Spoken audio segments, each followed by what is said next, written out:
So in this one, we are doing question number 3. Next question करते हैं. Let's proceed for the next question and then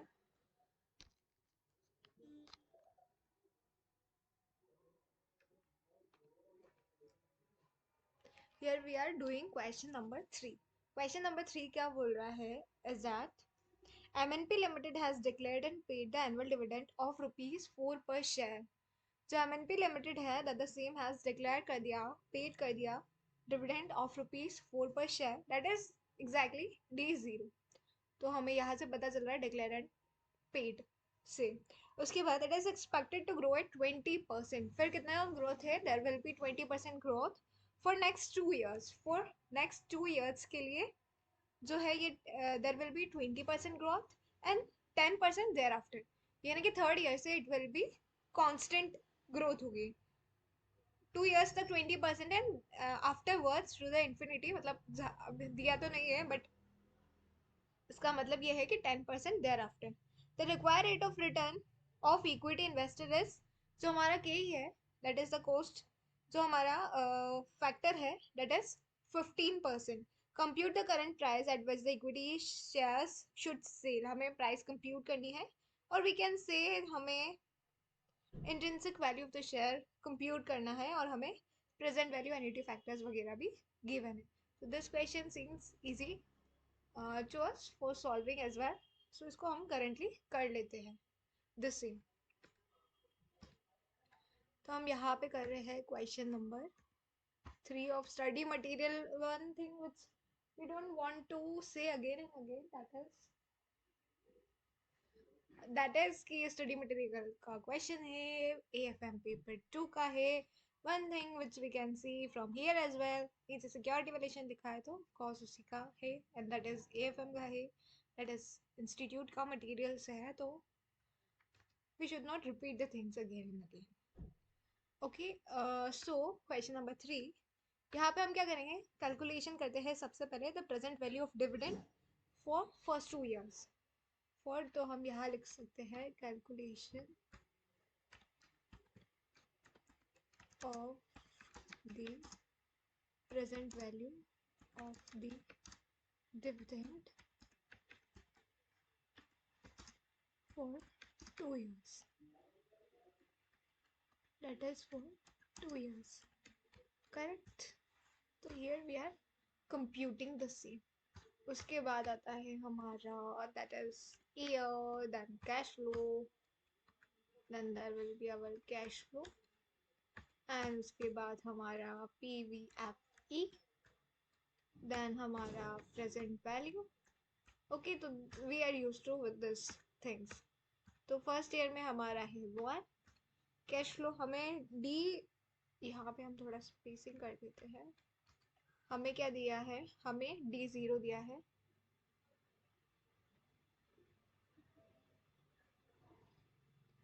D0 दिया है हमें 4. तो इसमें हमें 1 प्लस जी करना होगा. 1 प्लस हमारा ग्रोथ रेट कितना है? ग्रोथ रेट है 20%.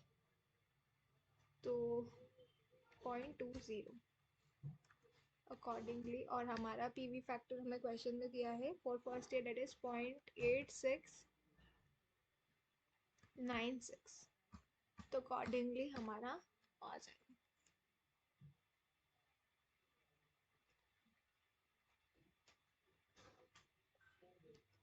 1.20 मल्टीप्लाइड बाय 4 कितना होगा? It will B 4.8. यहाँ पे लिखना था.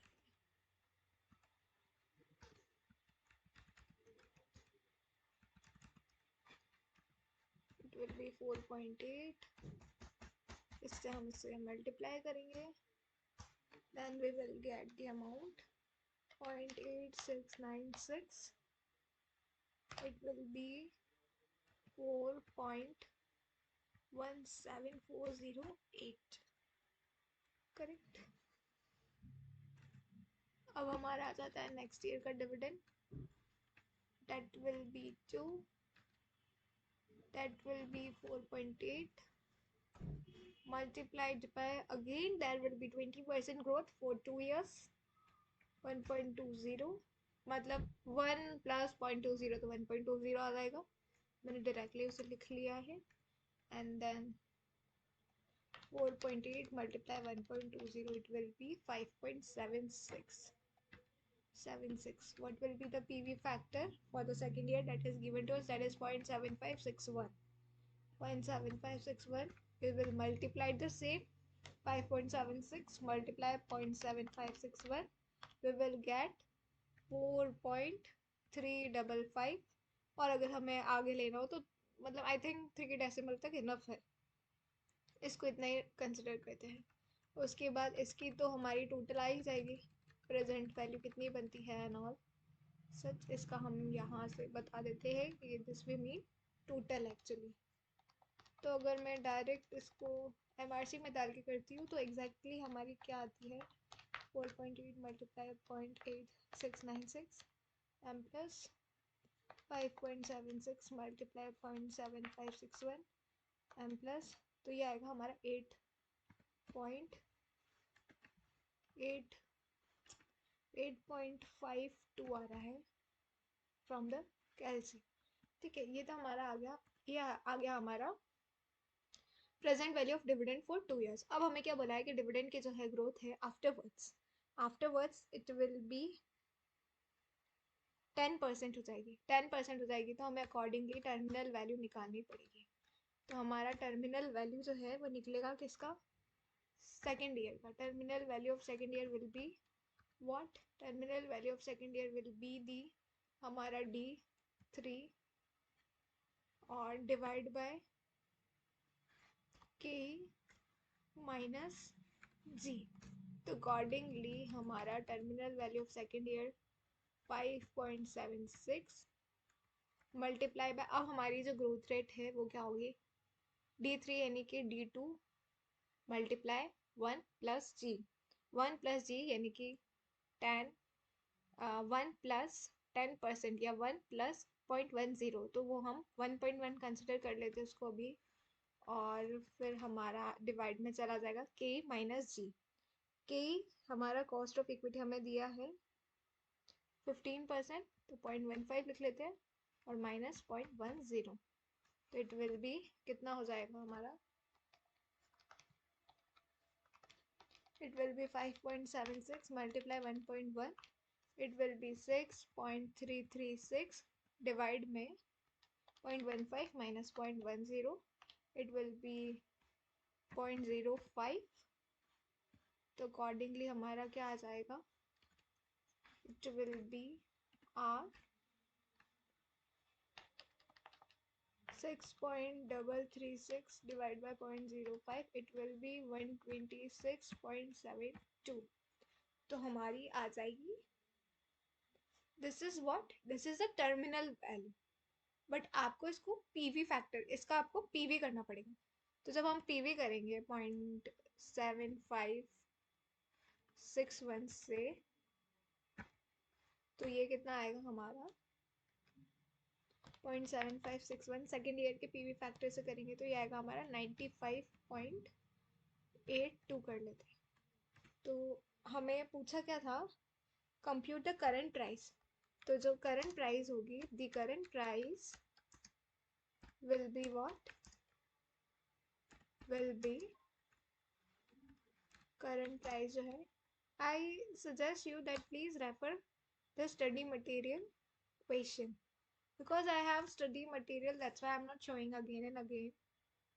This is the reason, so my eye may not get that much strain to my eye, that's why I am avoiding this slide.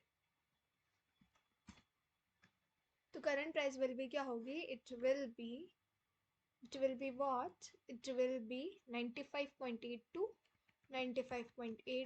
plus 8.52, so it will be come as 95.82 plus 8.52, so it will be 104.34।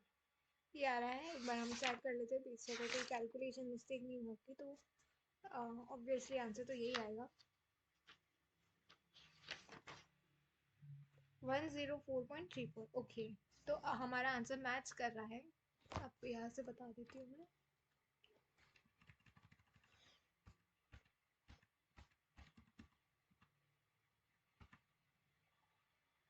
104.34। यहाँ से हमारा answer जो है वो the same match कर रहा है। इसमें भी एक्स्ट्रा और कुछ नहीं है। सबसे पहले हमने प्रेजेंट वैल्यू फैक्टर निकाला डिविडेंड ऑफ 2 years। उसके बाद हमने टर्मिनल वैल्यू निकाली है। टर्मिनल वैल्यू पे हमने D3 को कंसिडर करके पूरा terminal value of the second year की टर्मिनल वैल्यू क्या होगी वो निकाली है। और ऐसे निकालते हैं। उसके बाद फिर हमने दोनों को कंसिडर करके उसको पीवी फैक्टर करके और जो present value of 2 year dividend plus जो मार्केट प्राइस जो टर्मिनल वैल्यू होगी उसके अकॉर्डिंग हमने पूरा कैलकुलेट किया है। We have computed the current market price of to sell the share. Alright, so hope you may get the same. जिसको हम फिर से ऊपर कर लेते हैं and we are doing and moving further. That is question number 4। Alright,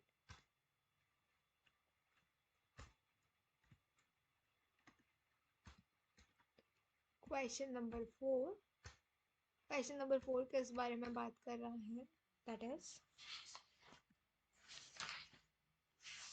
तो starting के क्वेश्चन तो वैसे कंपैरेटिवली इजी है, but our emphasis is not what is easy, what is difficult. Our emphasis is do the question at least one time, at least once by hand. That is our concern or emphasis we can say currently. So now moving further and we are doing question number 4. Question number 4 में क्या बोला है? Question number 4 में बोला है on the basis of following information हमें current dividend दे रखा है। ब्रैकेट में लिखा है दैट इट इज D0, तो करंट डिविडेंड D0 ही है। तो 2 दैट इज ₹2.50। डिस्काउंट रेट दे रखी है हमें that is 10.5%। Okay, growth rate दे रखी है that is 2%। Calculate the present value of the stock of ABC limited, तो हमें अकॉर्डिंगली प्रेजेंट वैल्यू कैलकुलेट करनी है। And is its stock overvalue of stock price is ₹35, ROE is 9%, EPS is this. Show the detailed calculation using the P multiple approach and earning growth model. तो firstly तो हमें जो calculation करनी है वो normally करनी है, जैसे जैसे क्वेश्चन में डेटा गिवन है वैसे वैसे। और उसके बाद हमें कंप्यूट करना है with the P multiple approach के through as well as from the earning growth model. तो अर्निंग ग्रोथ मॉडल में भी फॉर्मूला तो वही होता है, ई आ जाता है ऊपर, डी की जगह ई आ जाता है। तो हम फर्दर से कैलकुलेट कर लेंगे। तो पहले फर्स्ट पार्ट कंप्यूट करते हैं and then moving further. Alright, so पहले हम कंप्यूट करते हैं the same with this present value of stock of ABC limited. Okay, हम भी लिख देते हैं present value of the stock of ABC limited and all. ठीक है, ये लिख दिया। तो इसमें हमारा जो फॉर्मूला है वो क्या है? D1 divide by K minus Z। Correct.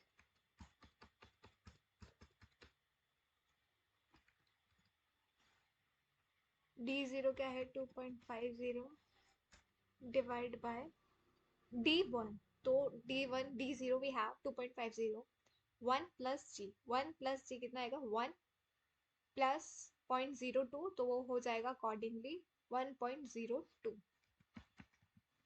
Correct. Divide by क्या होगा? That is the K minus G। तो 10.5 माइनस 2, इसको हम ऐसे देखेंगे आ जाएगा 0.085। करेक्ट।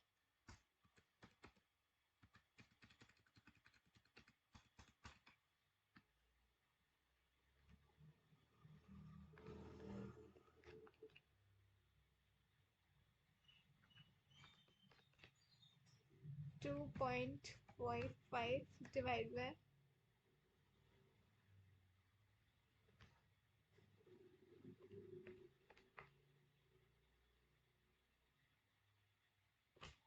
It will B 30। तो हम डायरेक्टली लिख लेते हैं इट विल बी 30। तो ये तो आ गया हमारा नॉर्मल से जैसे आता है। फिर क्वेश्चन में पूछा है that what will be our from P multiple approach. तो यहाँ पे हमें P मल्टीपल अप्रोच से निकालना होगा। P मल्टीपल अप्रोच जिसे हम बोलते हैं।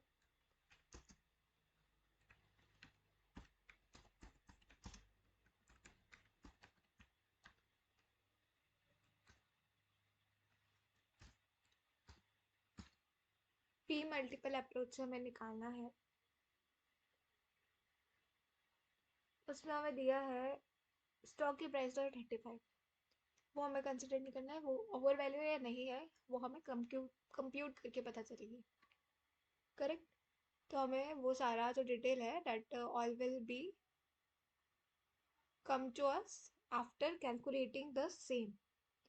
तो यहाँ पे हमें आर दे रखा है, R as return on that is 9%। R कितना दे रखा है हमें, 9% दे रखा है। उसके बाद EPS we have given EPS that is EPS दे रखा है 2.25। Okay, then and all such thing. So if you know that the there is inverse relationship between ROE and KE, अगर हम इससे कंप्यूट करें तो हमें KE पता चल सकता है। KE कैसे पता चल जाएगा? If I am seeing that there is an inverse relationship, so ideally it means that while calculating the KE, what will you do is equals to 1 divided by 9%, or we may say that 1 divided by 0.09। तो accordingly हमारा KE जो है वो आ जाएगा, it will B double one के हमारा इस ratio में, इस परसेंटेज में आ जाएगा। तो अगर हमें के निकालना है तो I know the formula that is there is a inverse relationship between the return on equity और दी कॉस्ट में। तो 1 डिवाइड बाय आर करेंगे तो हमारा उससे भी आ जाएगा। हाउ इंस्टीट्यूट हैज़ डन वो भी हम देखेंगे, बट अभी करेंटली हम अपना देख रहे हैं कि what will be the value 1 divide by 0.09, तो इट विल बी 1.11 हमारा के आ जाएगा। परसेंटेज एंड ऑल वो सब तो हम देख लेंगे। उसके बाद अगर तो पी मल्टीपल अप्रोच, तो इससे तो हमारा आ जाएगा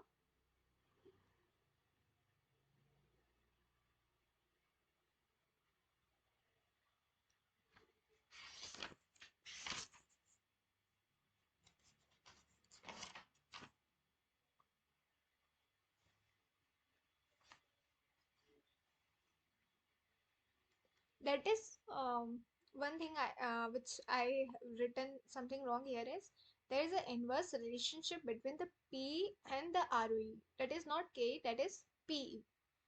तो P बोला, P लिखना था मुझे यहाँ पे, not ROE, that is P। So there is an inverse relationship between the P and ROE. If we have given the ROE ratio, then we can find the inverse of ROE will be the P। तो it will be double one point, ये हमारा आ गया है। और अगर हमारा P है और EPS है तो हमें एक फॉर्मूला पता होना चाहिए, that is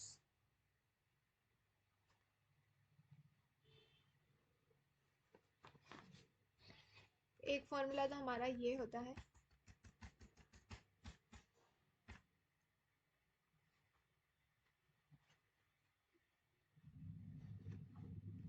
एक और हमारा फॉर्मूला होता है P का, वो होता है PE equals to MPS divide में EPS। तो हमें अल्टीमेटली निकालना तो P मल्टीपल से मार्केट प्राइस ही है। तो P हमें पता है, ये हमने परसेंटेज में नहीं कैलकुलेट किया, नॉर्मल अमाउंट में किया है, डबल वन पॉइंट 11। ये तो हमारा ये हो गया। मार्केट प्राइस तो हमें पता नहीं है, तो ये मार्केट प्राइस पता करने के लिए EPS इसके डिवाइड में, तो EPS इससे मल्टीप्लाई हो जाएगा। EPS हमें पता है 2.25, तो अकॉर्डिंगली हमारा MPS आ जाएगा double one multiplied by 2.25, it will B 24.99। तो वी कैन से द 25। तो MPS हमारा कितना आया है इधर, MPS will be our MPS will be what, our MPS will be 25। Alright, तो हमारा ये हो जाएगा अकॉर्डिंगली।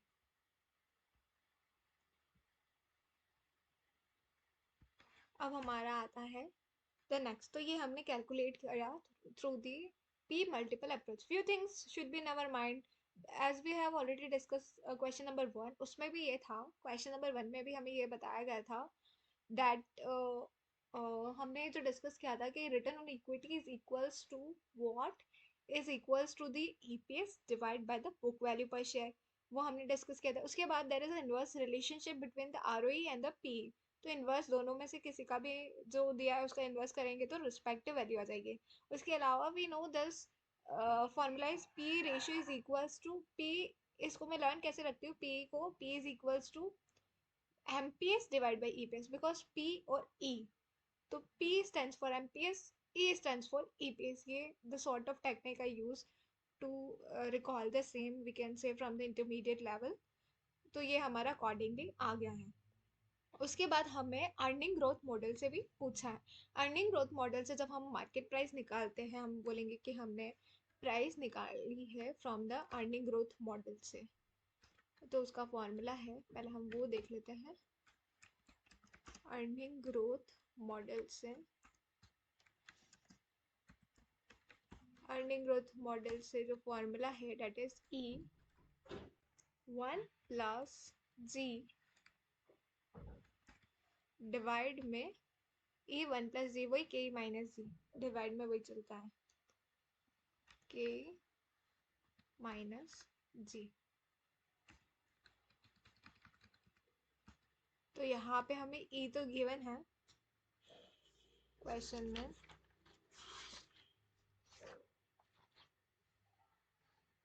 2.25 था।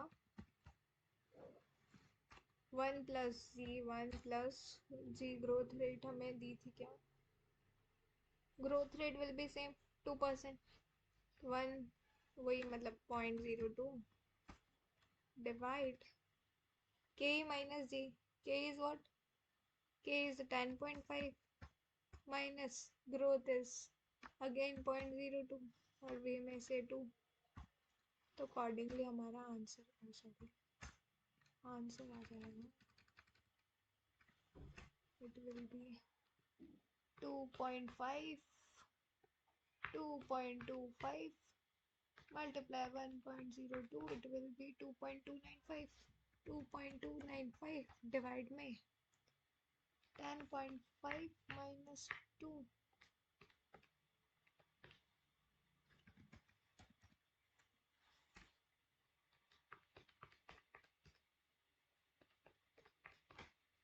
it will be 27 from our side.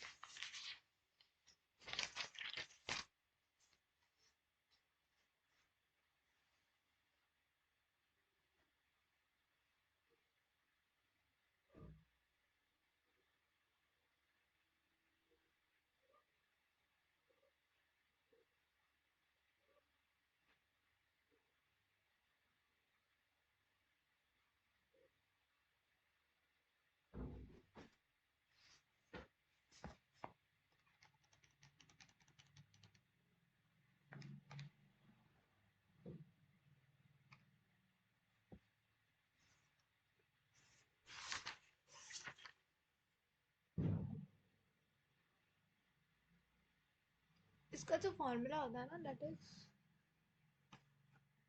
यहाँ पे जो हमने के लिखा है दैट इज 10.5, उसकी जगह आएगा हमारा दैट इज 9%, जो कि हमें सेकंड पार्ट में गिवन है in the question as well.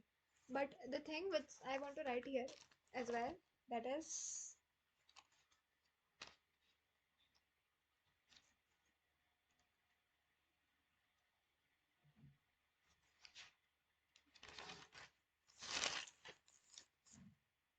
यहाँ पे हम जो लिखते हैं ना, बुक में तो लिख रखा है, बुक में तो के ही लिख रखा है, बट यहाँ पे के ही नहीं आता है,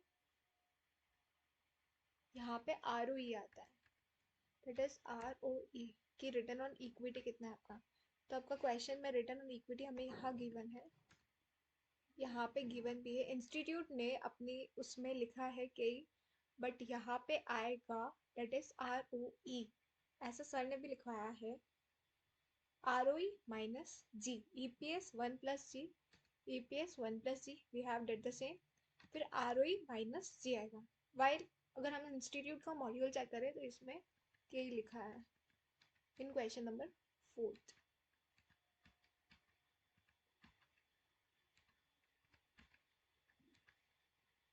यहाँ पे हमें लिखा है K minus G, but the thing is यहाँ पे आएगा आर ओ ई, जो कि हमें गिवन है 9%। तो अकॉर्डिंगली हम वैसे ही लिखेंगे